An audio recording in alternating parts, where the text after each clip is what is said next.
الله مخلصا له الدين.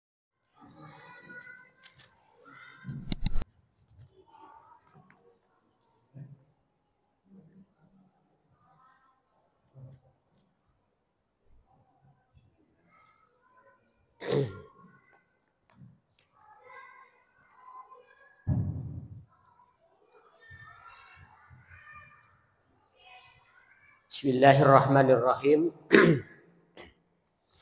Assalamualaikum warahmatullahi wabarakatuh. Alhamdulillahi rabbil alamin. Nahmaduhu wa nasta'inuhu wa nastaghfiruh.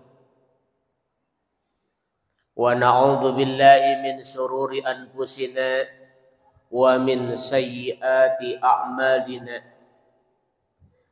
Man yahdihillahu fala mudilla lahu wa man yudlilhu fala hadiya lahu. Asyhadu an la ilaha illallah wahdahu la syarika lahu. Wa asyhadu anna Muhammadan abduhu wa rasuluhu la nabiyya ba'dahu. Allahumma salli ala Sayyidina Muhammad wa ala ali Sayyidina Muhammad kama sallaita ala Ibrahim wa ala ali Ibrahim wa barik ala Sayyidina Muhammad wa ala ali Sayyidina Muhammad kama barakta ala Ibrahim wa ala ali Ibrahim bil alamina innaka Hamidum Majid. Wa qala ta'ala fil Qur'anil Karim wa huwa asdaqul qailin. A'udzu billahi minasy syaithanir rajim. Bismillahirrahmanirrahim. Yarfa'illahu alladhina amanu minkum walladzina utul ilma darajat. Wa qala Rasulullah sallallahu alaihi wasallam, man salaka tariqan yaltamisu fihi ilman sahalallahu lahu tariqan ilal jannah. Hadirin jamaah kajian salat maghrib rahimakumullah, kita sama-sama untuk memanjatkan puji serta mengucapkan syukur kehadirat Allah Subhanahu wa taala, Allah yang senantiasa membimbing hidup kita atas nikmat iman Islam, nikmat sehat wal afiyah, nikmat panjang umur dan nikmat-nikmat yang lainnya. Di kesempatan malam hari ini kita pasti bisa melaksanakan berbagai tugas dan kewajiban kita. Salah satunya adalah menjalankan sholat maghrib berjamaah dan dilanjutkan dengan kegiatan kajian setiap Ahad malam. Salawat serta salam semoga Allah Subhanahu wa taala Allah selalu mencurah limpahkan kepada baginda kita Rasulullah Muhammad sallallahu alaihi wasallam, kepada para keluarganya, para sahabatnya, para pengikutnya, para tabi'in sampai akhir zaman kelak. Hadirin rahimakumullah, alhamdulillah pada malam hari ini kita sudah menginjak di makalah yang ke-40. Di makalah yang ke-40 ini ada dua nasihat yang ingin saya sampaikan. Nasihat yang pertama, nasihat ini dari Ibnu Abbas radhiyallahu anhu. Suatu hari Ibnu Abbas ditanya tentang 3 hal. Ada 3 pertanyaan yang disampaikan kepada Ibnu Abbas. Pertanyaan pertama, Ma khairul ayyam. Hari apa yang paling baik? Dari sekian hari, Ahad, Senin, Selasa, Rabu, Kamis, Jumat sampai Ahad kembali. Ma khairul ayyam. Hari apa yang termasuk hari yang paling baik? Pertanyaan kedua, wa ma khairus syuhur. Bulan apa yang paling baik di antara 12 bulan yang kita jalani? Muharram, Safar, Maulid, dan seterusnya. Kemudian pertanyaan yang ketiga, wa ma khairul a'mal. Dan amal yang seperti apa amal yang paling baik? Jadi ada 3 pertanyaan yang disampaikan kepada Ibnu Abbas. Hari apa yang paling baik? Bulan apa yang paling baik? Dan amalan apa yang paling baik? 3 pertanyaan di nasihat yang pertama. Kita bahas satu-satu. Jawaban yang pertama, wa ma khairul ayyam. Hari apa yang paling baik? Maka jawabannya, khairul ayyami yaumul jum'ati. Hari yang paling baik adalah hari Jumat.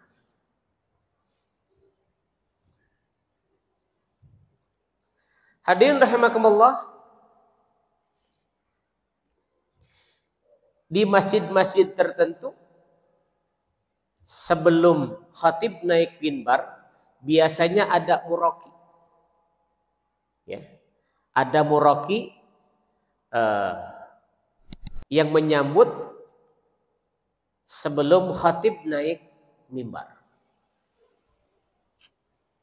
Biasanya yang disampaikan oleh muraqi adalah nasihat atau mengingatkan kembali ya tentang hari Jumat sebagai sayyidul ayyam.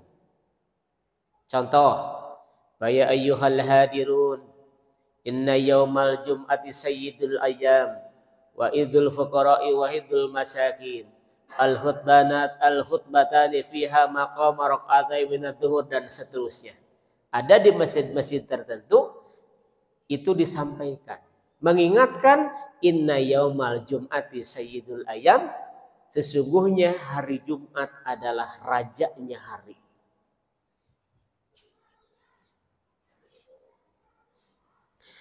Hadirin rahimakumullah, saya mendapatkan referensi dari Imam Syafi'i dan Imam Ahmad tentang keutamaan hari Jumat.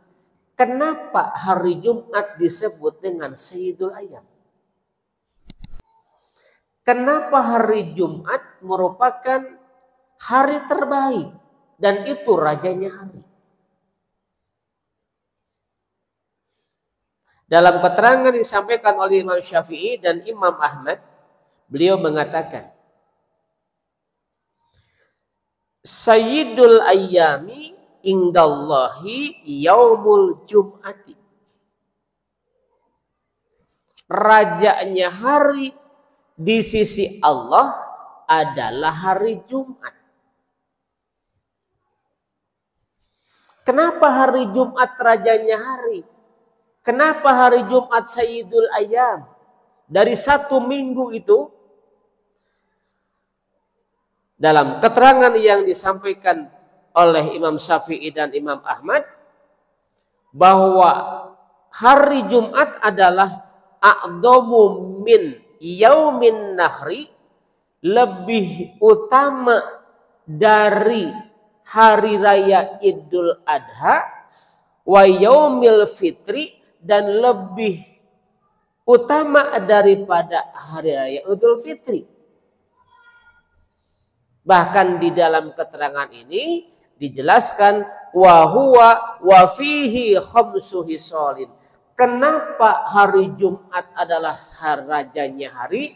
Kenapa hari Jumat adalah hari yang dimuliakan? Karena di samping hari Jumat adalah Sayyidul Ayyam, hari rayanya orang-orang yang beriman, sebab terdapat 5 peristiwa yang terjadi pada hari Jumat. Sehingga hari Jumat oleh Allah dimuliakan. Ada apa dengan hari Jumat?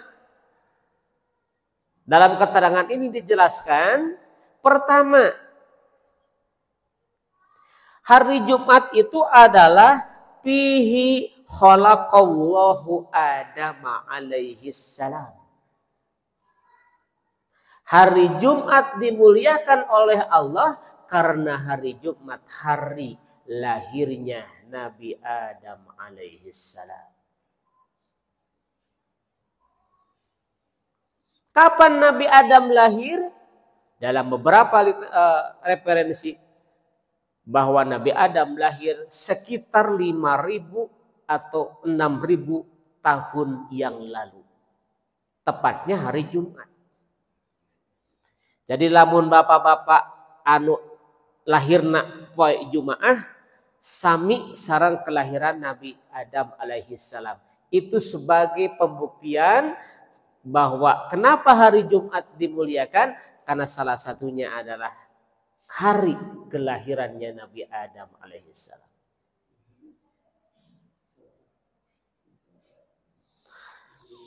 Yang kedua,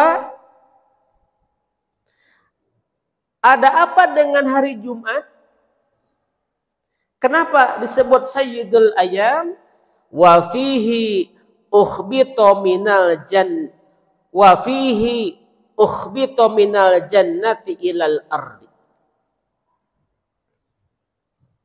Peristiwa Nabi Adam alaihi salam diturunkan oleh Allah dari surga ke muka bumi terjadi pada hari Jumat.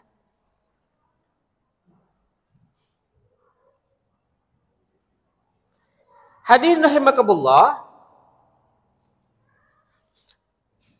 Allah menjelaskan di dalam Al-Quran, di antaranya ada beberapa keterangan kenapa Nabi Adam diturunkan ke muka bumi. Dan itu terjadi pada hari Jumat. Kenapa Nabi Adam sudah di surga Allah turunkan ke muka bumi?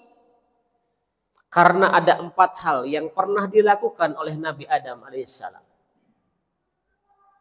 Sehingga oleh Allah diturunkan ke muka bumi ini. Apa yang menyebabkan Adam diturunkan ke bumi? Yang pertama adalah karena melanggar perintah Allah. Bisa dilihat di dalam Al-Quran surat Al-Baqarah ayat 35. Bismillahirrahmanirrahim. Wa qulna ya Adam uskun anta wa zaujukal jannah. Cek Allah, kami berfirman, kami berkata kepada Nabi Adam, cek Allah, ya Adam, uskun anta wa zaujukal jannah. Tinggallah kau Adam wa zaujuka, dan istrimu Hawa, fil jannati, di surga. Kata Allah kepada Nabi Adam. Ini peristiwa sebelum Nabi Adam diturunkan ke muka bumi. Jadi karena yang pertama adalah melakukan pelanggaran terhadap perintah Allah. Oleh Allah sudah diperintahkan untuk diam di surga.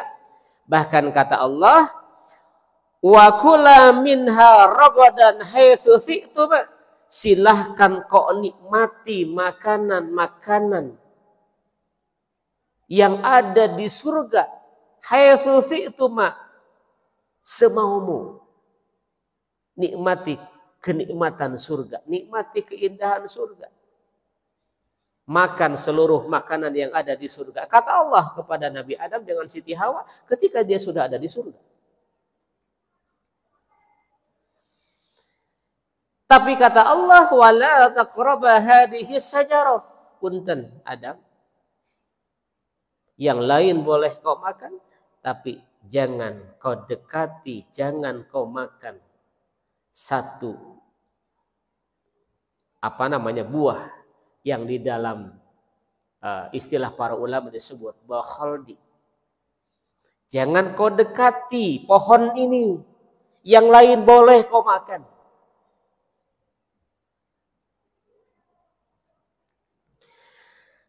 Akhirnya perintah Allah ternyata dilanggar oleh Nabi Adam. Fatakuna minaz zalimin.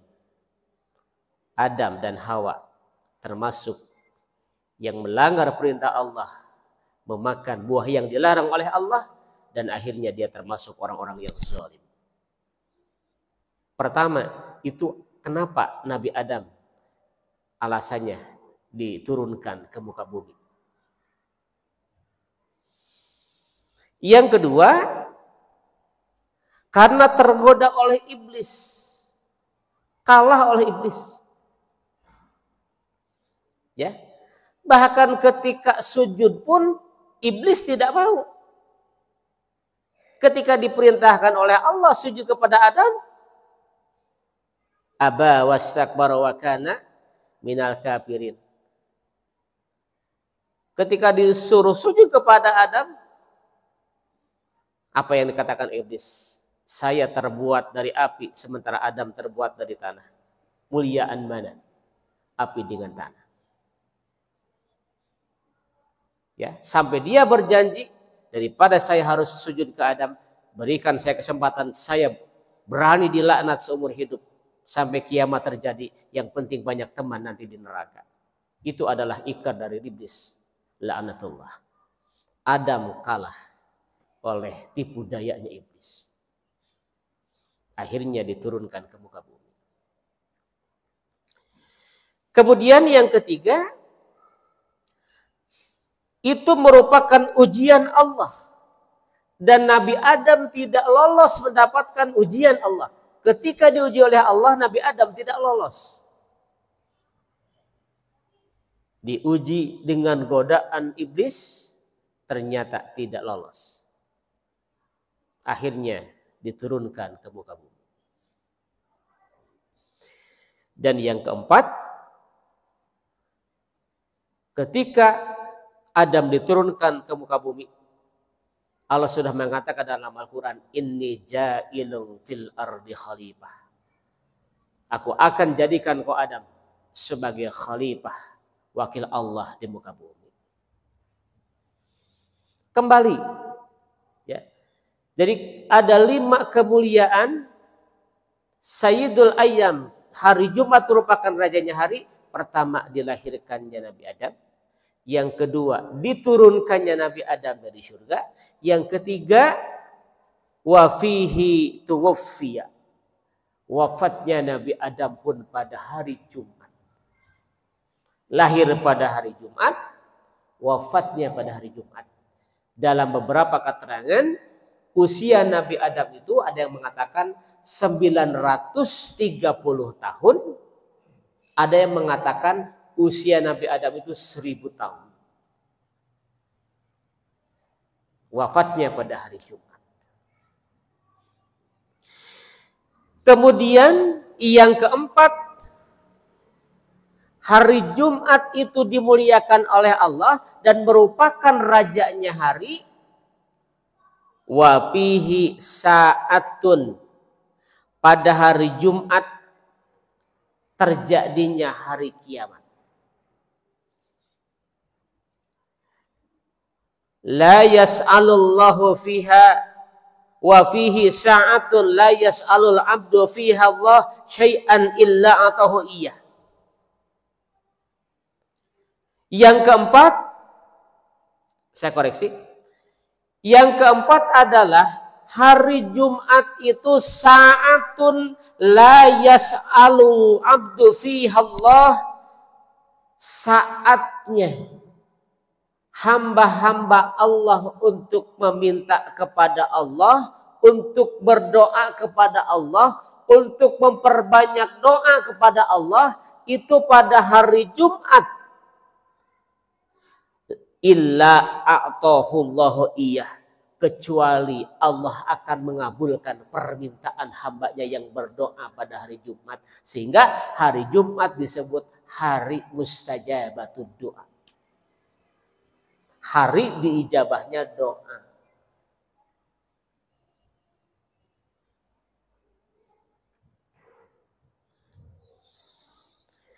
Hadirin rahimakumullah, terkait dengan hari Jumat adalah hari diijabahnya doa, ada satu hadis riwayat Abu Daud dijelaskan seperti ini. Yaumul Jum'ati isnata asrota saatan. Poe Jumaah teh aya 12 jam.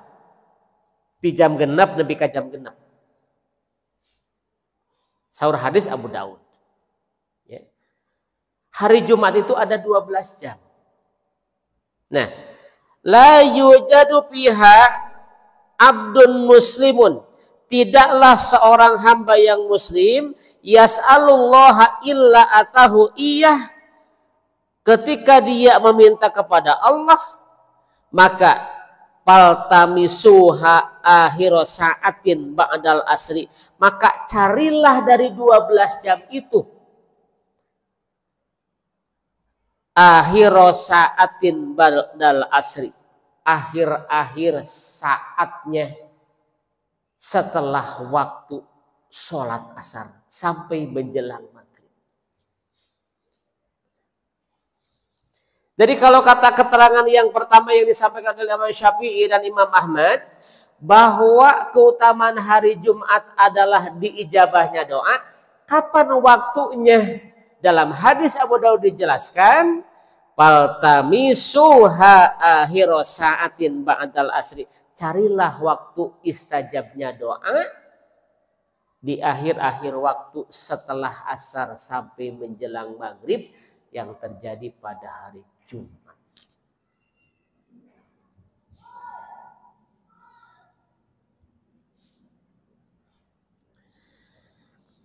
Hadirin rahimakumullah.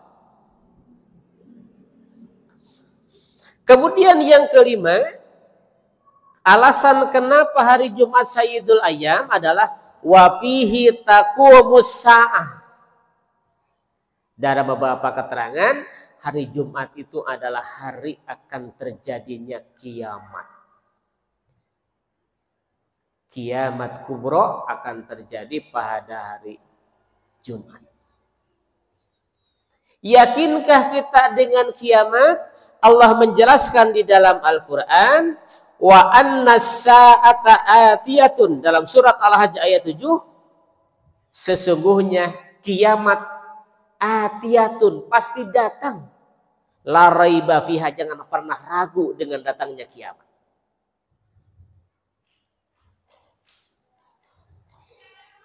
Wa annas sa'ata atiyatun la raiba fi, Al-Hajj ayat 7, Allah menjelaskan sesungguhnya kiamat pasti terjadi, la raiba fi, dan tidak boleh mang-mang, tidak boleh ragu akan datangnya hari kiamat. Kembali pertanyaan tadi, ma khairul ayyam, hari apa yang paling baik? Jawabannya khairul ayyami yaumul Jumat, hari yang baik adalah hari Jumat. Kenapa hari Jumat disebut hari yang baik? Yang pertama dilahirkannya Nabi Adam, yang kedua diturunkannya Nabi Adam dari surga, yang ketiga diwafatkannya Nabi Adam, yang keempat hari diijabahnya doa, yang kelima terjadinya kiamat pada hari Jumat. Hadirin rahimakumullah, kemudian pertanyaan yang kedua, masih nasihat yang pertama.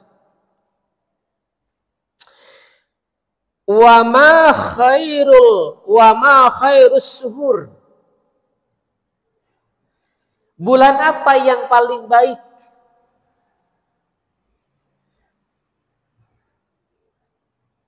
Tiga bulan yang lalu baru meninggalkan kita.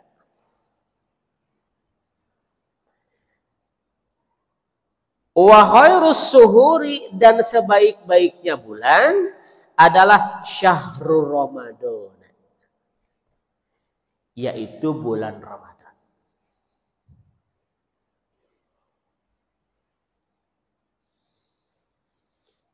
Hadirin rahimakumullah, kenapa Ramadan disebut bulan yang paling baik?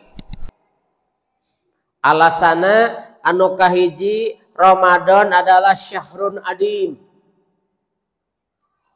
Ramadan adalah bulan yang sangat agung dibandingkan dengan bulan-bulan yang lain. Kadang disebut dengan bulan pahala.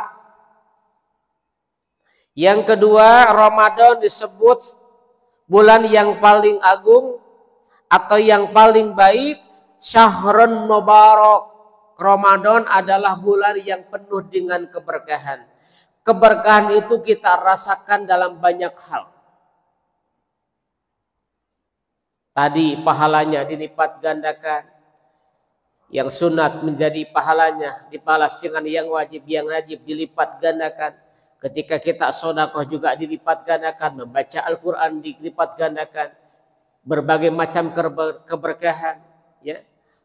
Yang dagang berkah dagangnya dan lain sebagainya. Kemudian Ramadan adalah syahrus sabri. Ramadan adalah bulan kesabaran. Sudah dibahas 3 bulan yang lalu. Bagaimana kita menahan lapar, haus, dan dahaga. Dididik. Kemudian Ramadan adalah syahrul muwasa. Ramadan adalah bulan peduli. Kita berbagi, ya, ibu-ibu muslimat berbagi takjil setiap hari, ya, berbagi dengan yatim dan lain sebagainya. Ramadan syahrul muwasa. Ramadan adalah bulan peduli. Kemudian Ramadan adalah syahrul tarbiyah. Ramadan adalah bulan pendidikan. 1 bulan lamanya kita dididik untuk disiplin waktu. Kapan kita makan, kapan kita berhenti makan. Dididik selama 1 bulan oleh Ramadan. Syahrul tarbiyah, Ramadan bulan pendidikan. Mendidik kita untuk disiplin terhadap waktu.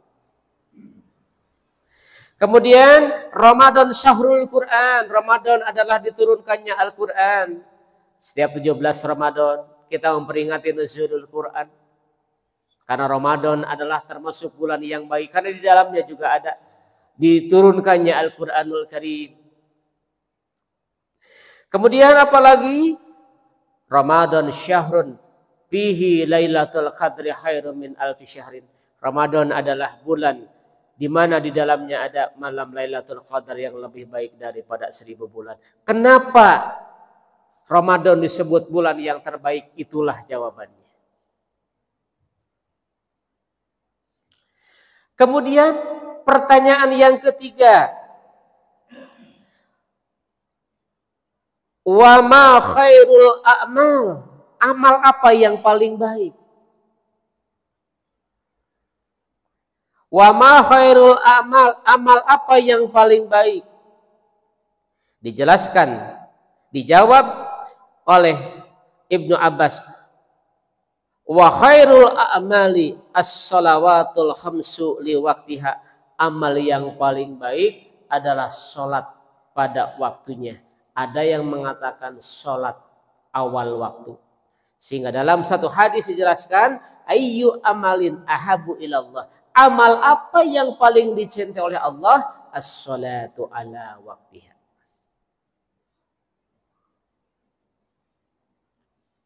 Hadirin rahimakumullah, di pesan terakhir ini, di nasihat yang pertama, terkait dengan amalan yang baik adalah melakukan sholat. Yuk kita sama-sama perbaiki 2 hal dalam sholat kita. 1 adalah kita kerjakan di awal waktu. Saya coba mencari referensi. Dalam keterangan itu dijelaskan Bapak-bapak, ketika manusia berkumpul untuk menuju Allah ke padang mahsyar, ada 3 kelompok manusia yang wajahnya berbeda dengan wajah yang lain.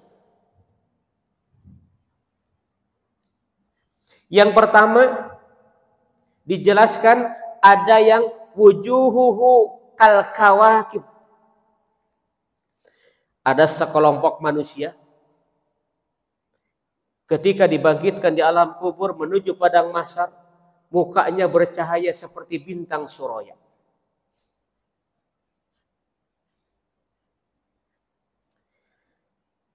Fayaqulu ahlul qiyamah, pada saat itu mereka bertanya-tanya. Ketika orang sedang berbondong-bondong ke padang mahsyar saling bertanya, itu siapa? Mereka siapa? Fataqulu lahumul malaikah, ditanya oleh malaikat. Sekelompok manusia yang datang menghadap Allah dengan mukanya seperti bintang suraya, ditanya oleh malaikat, ma a'malukum. Kata malaikat, apa sih yang kamu kerjakan sehingga wajahmu bercahaya seperti bintang suraya dibandingkan dengan yang lain? Tidak ada yang seperti kalian. Apa jawabannya? Kunna idza sami'nal adan kumna ila taharati wal wudu'i wala nastaghil bi ghairihi. Orang-orang yang datang menghadap Allah dengan wajahnya yang seperti bintang suraya, mereka mengatakan, kunna nasma'un nida. Kami ketika mendengar adzan dikumandangkan, kumna ila taharati wal wudu'i wala nastaghil bi ghairihi. Begitu datang adzan, kami langsung bergegas untuk bersuci. Kami bergegas untuk berwudu dan kami tinggalkan segala hal yang dapat menyibukkan kami. Itulah yang kami perbuat di dunia. Kata kelompok manusia itu disampaikan kepada malaikat. Begitu sudah masuk di padang mahsyar, ternyata ada lagi kelompok yang kedua datang menyusul di belakang.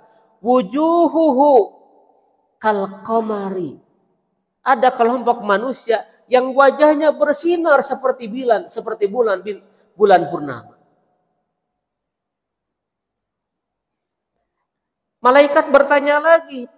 Faqala lahumul malaikat bertanya kepada mereka, ma'amalukum, hei kaum-kaum yang wajahnya seperti cahaya bulan, apa sih yang kau lakukan di dunia? Mereka menjawab, kunna natawaddau qablal adan. Kami ini adalah orang-orang yang sudah sebelum kami adalah kunna natawaddau qablal adan. Kami sudah punya wudu sebelum adzan dikumandangkan. Kelompok pertama mah ngong adzan nembe kacai, anu kadua mah kunna natawaddau qablal adan. Kami sudah punya wudu ketika adzan dikumandangkan. Wudu heula nembe adzan. Hartina geus boga wudu ketika adzan dikumandangkan. Beres masuk, kemudian datang lagi kelompok yang terakhir. Wujuhu kasyamsi. Wajahnya bersinar seperti sinar matahari. Lagi-lagi malaikat bertanya, ma'amalukum, apa amalan kalian ketika di dunia? Apa jawabannya? Kunna nasma'un nida'a fil masjid.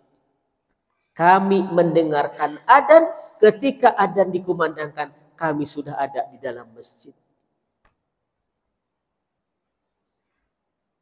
Insya Allah bapak-bapak kalian, inilah yang termasuk kelompok yang ketiga. Adzan Isya dikumandangkan, kita sudah ada di dalam masjid. kal qamar, akan seperti sinar matahari yang terang benderang. Hadirin rahimakumullah.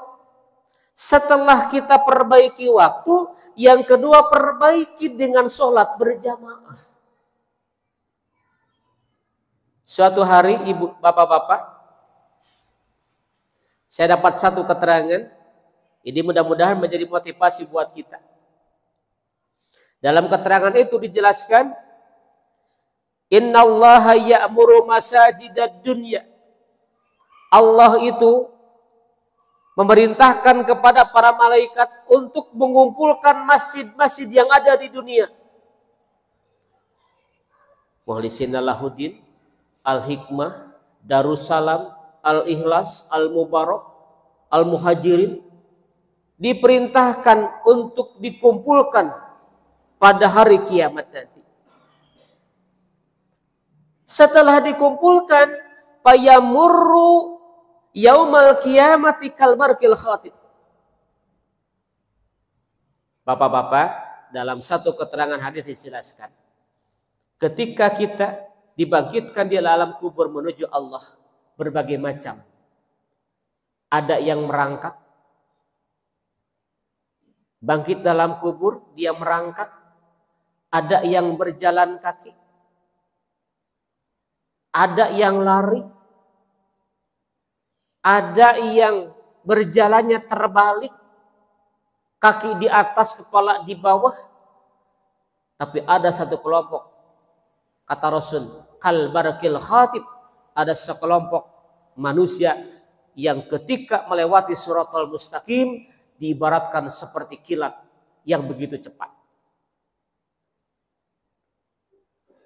Ketika ada masjid yang melewat dengan jamaahnya, yamurru yaumal qiyamati, ketika setelah terjadi kiamat kemudian mereka melewati sekelompok manusia pada saat itu, maka mereka bertanya, ahaula'i minal malaikatil muqarrabin am minal anbiya'i wal mursalin? Apakah mereka yang begitu cepat melintasi Shiratal Mustaqim seperti kilat, am minal malaikatil muqarrabin? Apakah mereka para malaikat yang selalu mendekatkan kepada Allah? Am minal anbiya'i wal mursalin? Apakah mereka termasuk para nabi dan utusan Allah? Kata malaikat, la, bukan. Ternyata sekelompok manusia dengan masjid yang dia tunggangi, yang melewati Shiratal Mustaqim dengan cepat, bukan malaikat, bukan nabi, bukan para rasul. La.